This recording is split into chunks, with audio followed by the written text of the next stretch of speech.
皆さん、また来てくださってありがとうございます。こちらはマンハッタンニューヨーク火曜日の午後です。昨日はね、レーバーデーって言って労働者の日、休日でした。私ね、無職で毎日休日なんで忘れてたんですけど、まあね、先週終わりから今週頭のニュースを上げてみたいと思います。はい、ドン。上海協力機構サミットっていうのが日月とあったんですね。一昨日、昨日とあったんですよ。で、天津っていうことがあって、で、インドのモディさんはサミットには参加されなかったんですけど、昨日1日にこの三者面談みたいな形で会われてるんです。で、若干バズったんですね。やっぱり、この世界最強の共産国家、ロシアのプーチン、中国の習近平、がっちりあって、そしてそこにモディさん、とこうなるとちょっと危険な感じがする、脅威な感じがこう隠せないっていう感じでちょっぴりバズっていたんですね。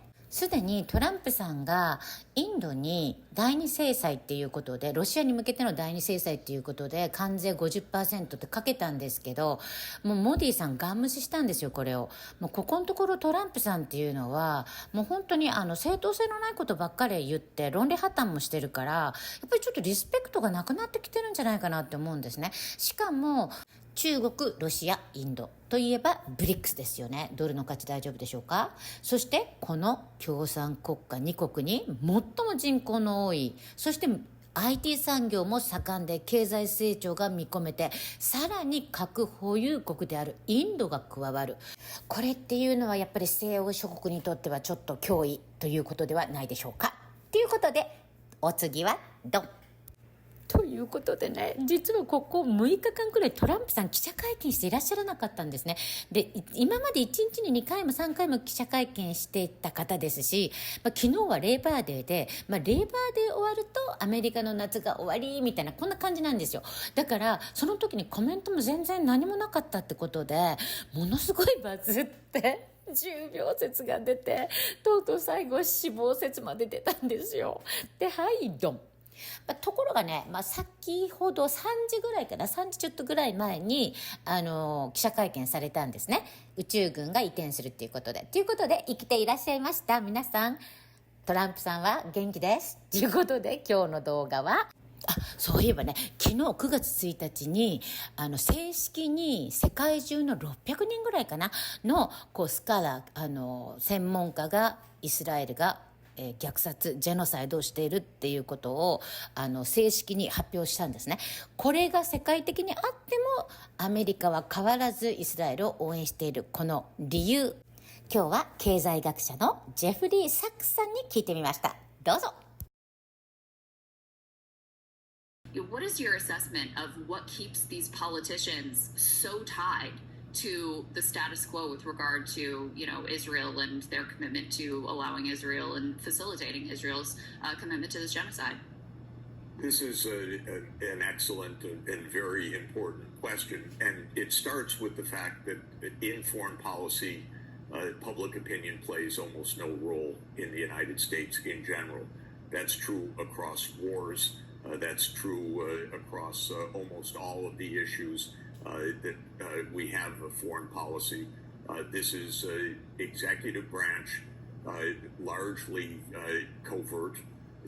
It's very heavily CIA and national security driven rather than any publicly driven decision making.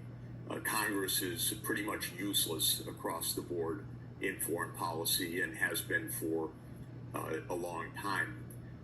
Of course, the Congress is suborned by the military-industrial complex to begin with, by the military contractors, and then there are the specific issues of Israel. So you mentioned, of course, the biggest one, which is the Zionist lobby, AIPAC, and others. There's just a tremendous amount of buying of votes and corruption and threats against individual congressmen.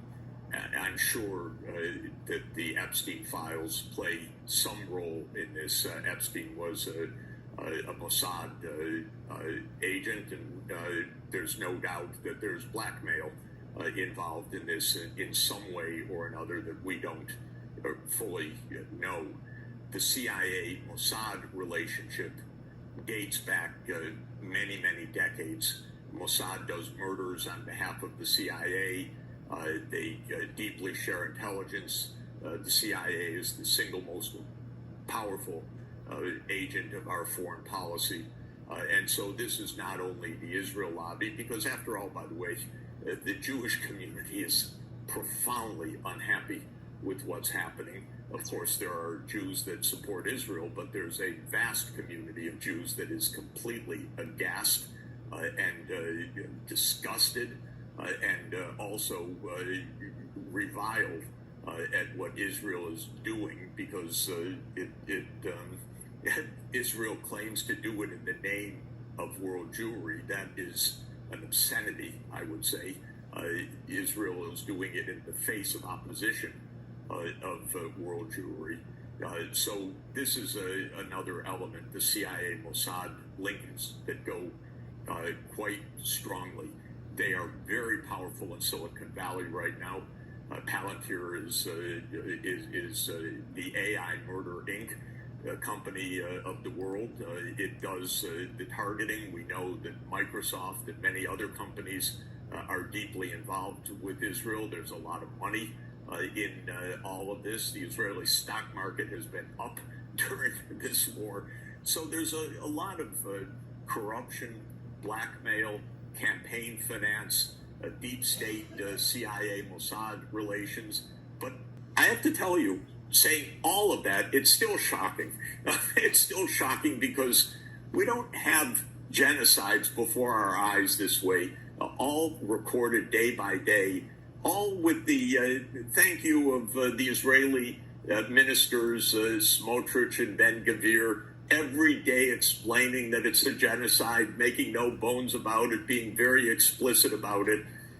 So your question hangs there even after all of the explanations. It is a puzzle.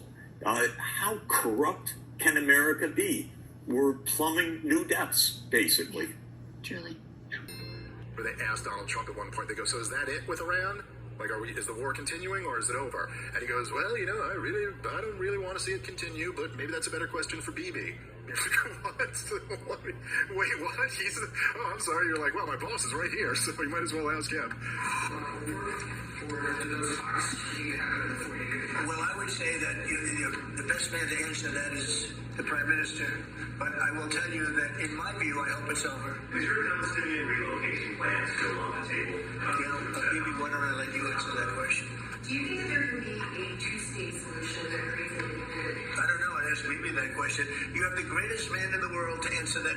Jeffrey Sachs, who I love, he said, I regard Netanyahu as the worst U.S. president of my lifetime, which is a very funny line. I regard Netanyahu as having been our greatest disastrous president of the 21st century because he ran American foreign policy for 20 years and he cost us trillions of dollars.